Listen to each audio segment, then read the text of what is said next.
Hey everybody, I hope you're well this evening. I can't show you this video or this TV broadcast, but I can present the audio with commentary because that falls into what's called fair use legal rights for news. Nonetheless, it's something that is extremely important that everyone should know about. And what I'm doing right now is I'm calibrating this right now, and sitting up straight. so I'm calibrating this, sitting up straight in the chair. Hope you're well, so that you can hear what I'm about to present. It is quite startling, but startling in that it's a confirmation of everything that I've thought for, well, pretty much since this started. I felt that this came from a lab, and that saying that it came from Wuhan, China lab wasn't racist. If it came from that lab, it came from that lab, okay?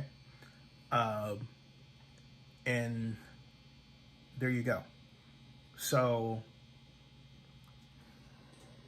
let's go through this and hear what this is Stephen Colbert talking to Dr. Sanjay Gupta a moment ago. That's on a lot of people's minds, is that you say that science, one of the things that science does, that it approaches information with humility and it changes as new information comes in. What about the origins of the coronavirus? Because many people, including a dear friend of mine... Yes, I heard. I don't know who that friend is. Hold on a second. Believe that it's got to be the Wuhan coronavirus, novel coronavirus lab. Why else would they name it that if they didn't make it? Now you're laughing, but I'm just curious what you think of that rationale, and is there new information? I know that there's this idea, this theory has been updrafted recently, and is there any evidence? Because I don't want... And let me fill in something here for news commentary purposes real quick.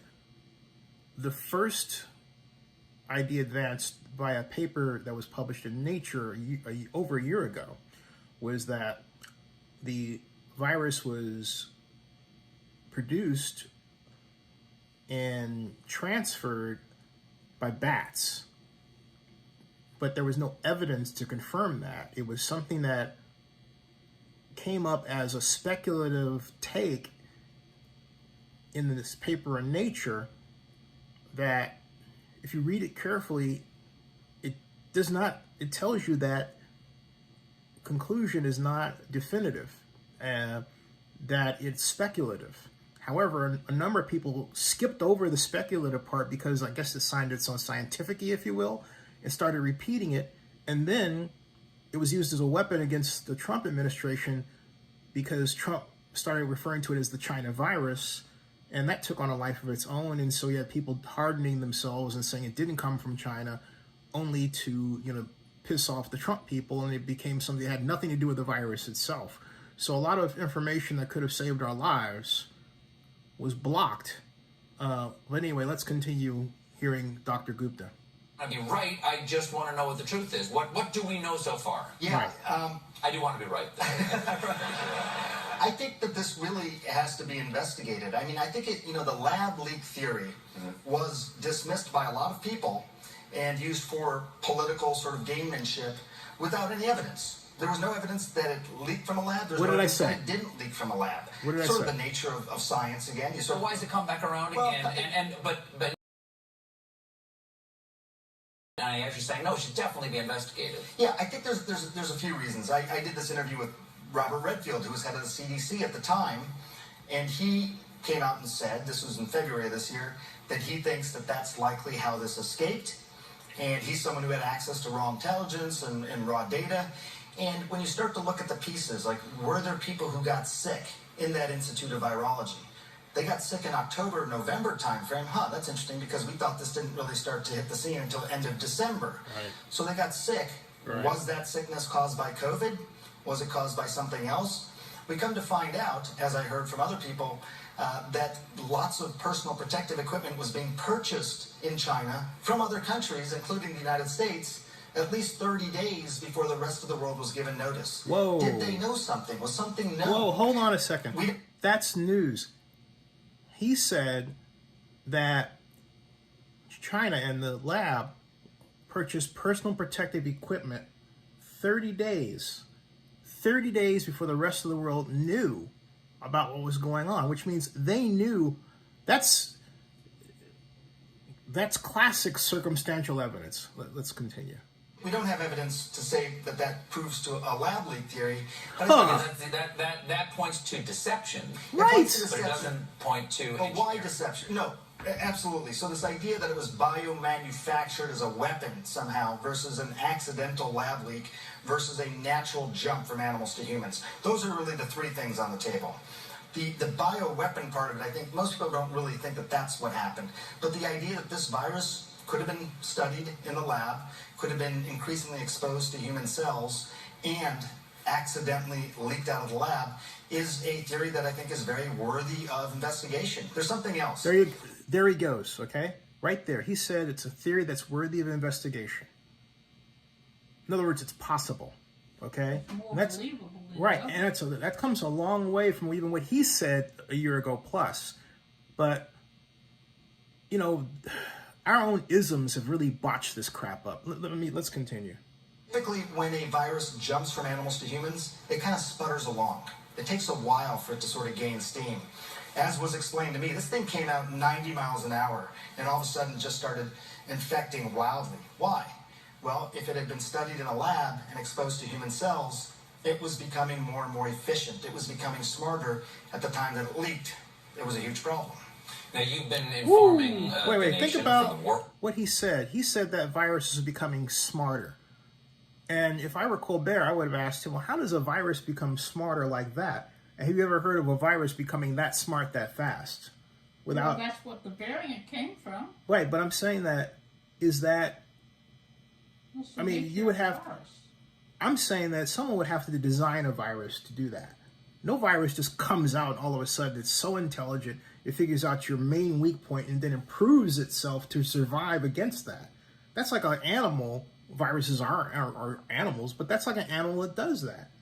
I mean, think about that, folks. Think about what he just said. That's scary stuff. And so I'm starting to believe this thing was engineered. I'm just saying, all right? And I have the right to that belief based on what I just heard. What do you think? Tell me what you think in the comments. This is something that we need to talk about. About facts versus fiction about COVID over the past year, but now you have a new podcast. It's called Chasing Life. What is that? That's why all the variants are out there.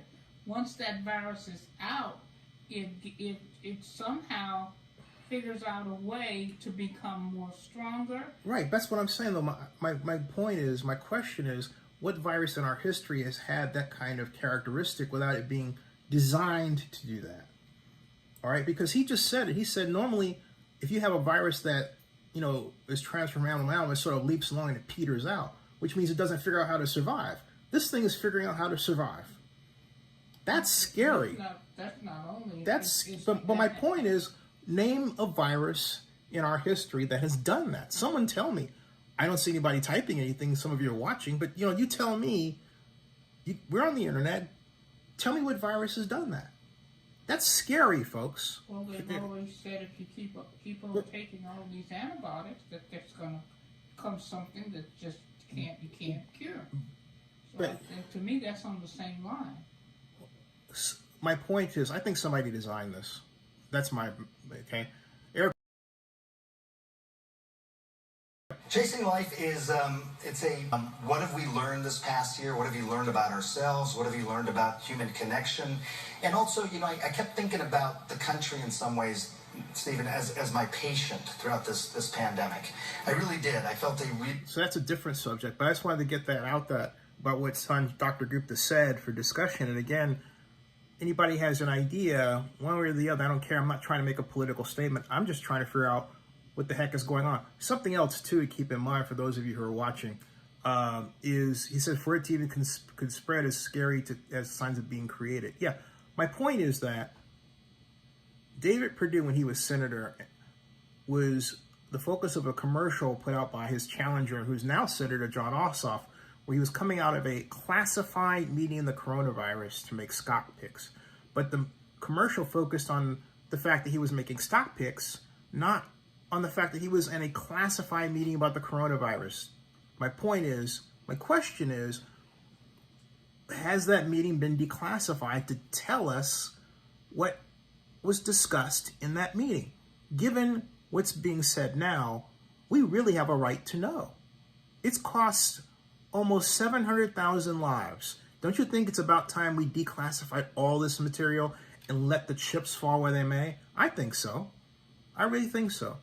So subscribe to Zenny62, bookmark oaklandnewsnow.com, and hey, look, I want to know what you think about this, because this is scandalous. All right?